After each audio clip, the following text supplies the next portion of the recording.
¿Qué dejó la pandemia? A partir de los primeros casos de COVID-19 detectados en China, el virus desató millones de contagios y muertes, siendo la peor emergencia sanitaria del último siglo.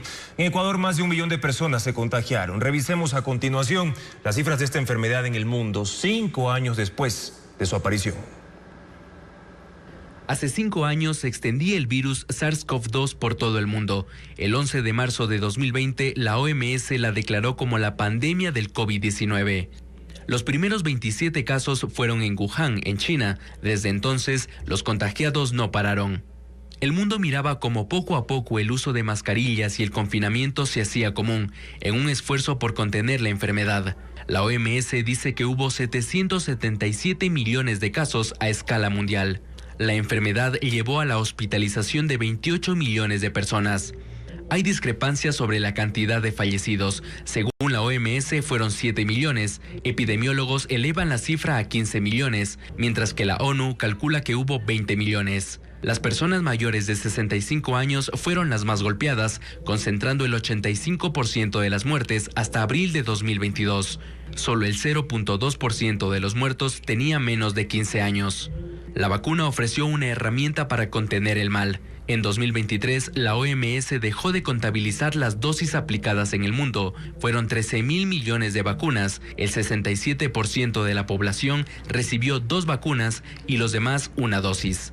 En Ecuador, según el INEC, hasta 2024 hubo 1.024.000 contagiados, que dejaron 36.015 fallecidos.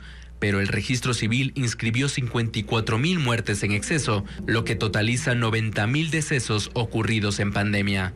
En el país se han vacunado 14.6 millones de personas, al menos con una dosis. En la actualidad, solo el 3% de los infectados necesita hospitalización. Y la pandemia también ha dejado aprendizajes y descubrimientos que obligaron al mundo de la ciencia a indagar en tiempo récord. Las investigaciones no se han frenado y siguen entregando nuevos hallazgos para combatir esta enfermedad, como le explica Carla Delgado. El progreso científico sin precedentes y en tiempo récord para ganarle la batalla al COVID-19 ha sido uno de los hitos más significativos en la lucha contra esa enfermedad.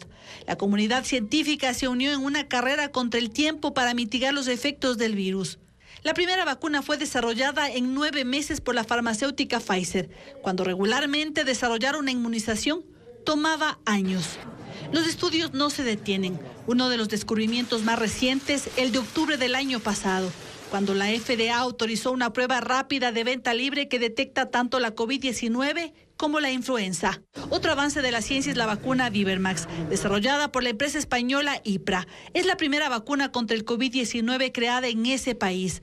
Basada en proteínas recombinantes, esta vacuna ha demostrado ser altamente eficaz como refuerzo para aquellos que ya recibieron otras vacunas. No solo esta vacuna ha sido uno de los últimos descubrimientos importantes. La Universidad de Cambridge, Oxford y el Instituto Tecnológico de California desarrollaron una vacuna universal que protege contra diversas cepas, incluyendo algunas desconocidas. Esta vacuna podría revolucionar la manera en que respondemos a futuras pandemias. El estudio fue publicado en la revista Cell Reports Medicine.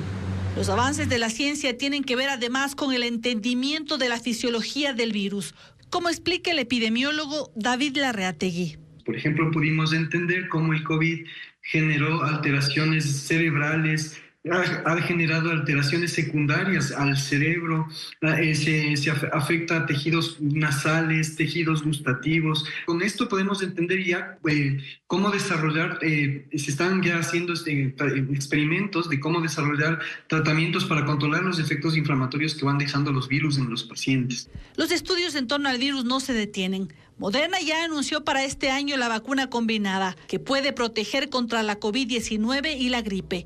Estaría disponible a mediados de 2025.